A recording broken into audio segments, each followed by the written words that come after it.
What's up, guys? Ever find yourself looking at the world today and thinking, man, I was definitely born in the wrong era? Like you see a movie from the 1920s with all that elegance, or you read about ancient Greece and its genius philosophers, or you imagine what it would be like to live in the Roman Empire when they ruled half the world, and you think, wow, it would be amazing to live back then. Well, get ready for a journey that's going to make you rethink that romantic fantasy, because science and history have some pretty disturbing revelations about what it was really like to live in any time other than now. You'd probably die multiple times. Let's start with one of the most romanticized eras of all, the Victorian era. Ah, yes. Those elegant dresses, the top-hatted gentlemen, the exquisite balls, all that pomp and circumstance you see in the movies.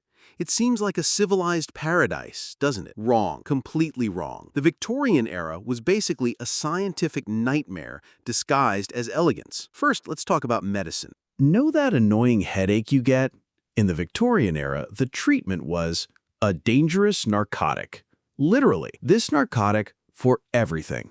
Toothache? This narcotic. Depression? This narcotic. Your kid is crying too much?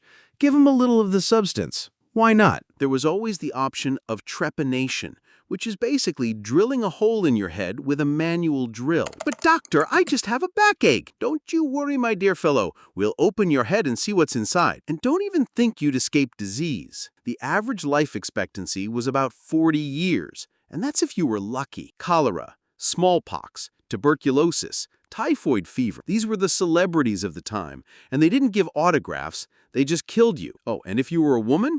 Forget it. Literally, anything you did could be diagnosed as hysteria. Laughing too much? Hysteria. Not laughing enough? Also hysteria. Questioning anything? Hysteria level master. The treatment for hysteria included total isolation, cold baths, and in extreme cases, surgical removal of organs. Without anesthesia, of course, because anesthesia was from the devil. But maybe you're thinking, okay, the Victorian era was bad, but what about the Renaissance? Leonardo da Vinci, Michelangelo, all that artistic and scientific explosion. Dude, the Renaissance was an amazing time if you were one of the 3 rich guys in all of Europe. For everyone else, it was basically extreme survival with occasional hints of bubonic plague. And speaking of the bubonic plague, that delightful disease killed between 30 and 60% of the European population. Imagine waking up one day and finding that half your neighbors just disappeared. But hey, at least Leonardo da Vinci was out there painting the Mona Lisa, so it's all good, right? Personal hygiene in the Renaissance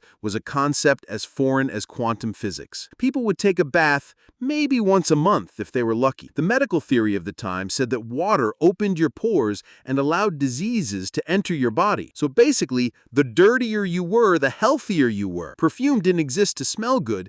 It existed to mask the fact that you smelled like a dead animal from 3 weeks ago. And your teeth? Dude, don't even get me started on the teeth. Rich or poor, everyone had a mouth that looked like a Halloween graveyard. Now, if you're the type who romanticizes the Middle Ages, brave knights, majestic castles, damsels in distress, get ready for your fantasy to be completely destroyed. The Middle Ages was basically 1,000 years of people trying not to die in increasingly creative ways and failing miserably. Life expectancy? Between 25 and 30 years. And that was because people died from things that today you cure with a Band-Aid and some Neosporin. A small cut on your finger could easily turn into gangrene and kill you in a week. No antibiotics, no antiseptics, no nothing. Just you, your wound, and an entire population of bacteria having a party in your circulatory system. And if you survived infections, there was always the option of starving to death during one of the countless periods of scarcity that happened like every year. Or you could die from the cold,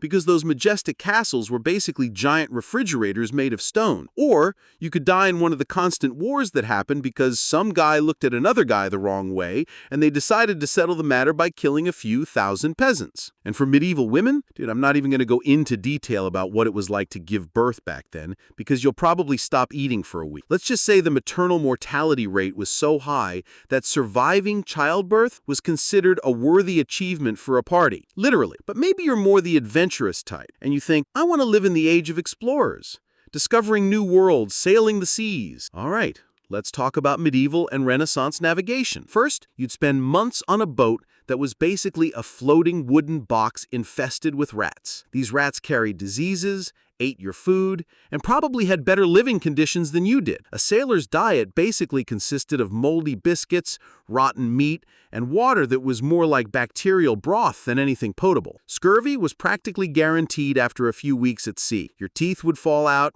your skin would develop wounds that wouldn't heal, and you'd bleed internally until you died, all because no one knew you needed vitamin C. And if you didn't die of scurvy, there was always the option of dying from dysentery, yellow fever, malaria, or any of the 50 other tropical diseases just waiting for you to set foot on dry land. Now, I know what you're thinking. Okay, but what about ancient Greece? The cradle of democracy, philosophy, mathematics. Ah, my young grasshopper. Ancient Greece was amazing if you were a free man in Athens. If you were anything else, a woman, a slave, a foreigner, who together made up about 90% of the population, your life was basically a more philosophical version of hell. The ancient Greeks had slaves for literally everything: cleaning, cooking, construction, mining, rowing on warships. These slaves weren't treated like people, they were treated like tools that occasionally needed food. And even as a free citizen, you still had to deal with Greek medicine, which included gems like the theory of the four humors. Sick? You obviously have an excess of blood,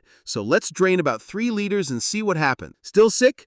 Must be too much yellow bile. We'll give you some hallucinogenic herbs and hope you don't die. Surgery was performed without anesthesia, with instruments that were probably no more sterile than a soup spoon that fell on the floor. But let me tell you about a time nobody ever romanticizes, but it shows exactly why any period before the 20th century was a death sentence. Ancient Rome during the Age of Plagues. Between 165 and 180 AD, the Roman Empire was hit by the Antonine Plague, which was probably smallpox or measles. This plague killed about 5 million people across the empire. But here's the interesting part. The Romans had no idea what was causing the disease. They tried everything: sacrifices to the gods, bathing in horse urine, consuming mixtures of hallucinogenic plants.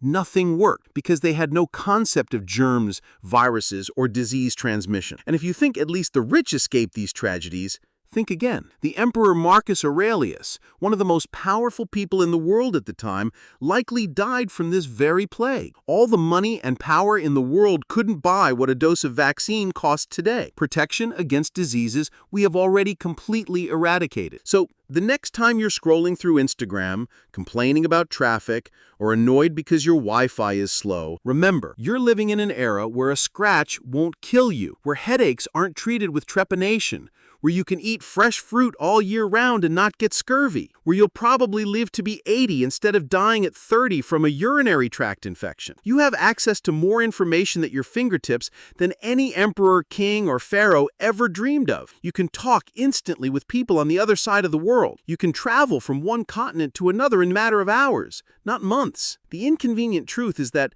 as problematic as our era might seem, you won the cosmic lottery of when to be born. So before you fantasize about living in another time, remember, in any other period of human history, you'd probably be dead before you finished watching this video. And that, my friends, is the most comforting science you'll hear today. If this video made you rethink your historical fantasies, give it a like so more people can discover why our time is truly the best. Comment below on which era you thought you wanted to live in and how you feel now after learning the scientific truth behind it. And subscribe to the channel because we have a lot more disturbing science coming your way that will make you grateful to be living in the 21st century.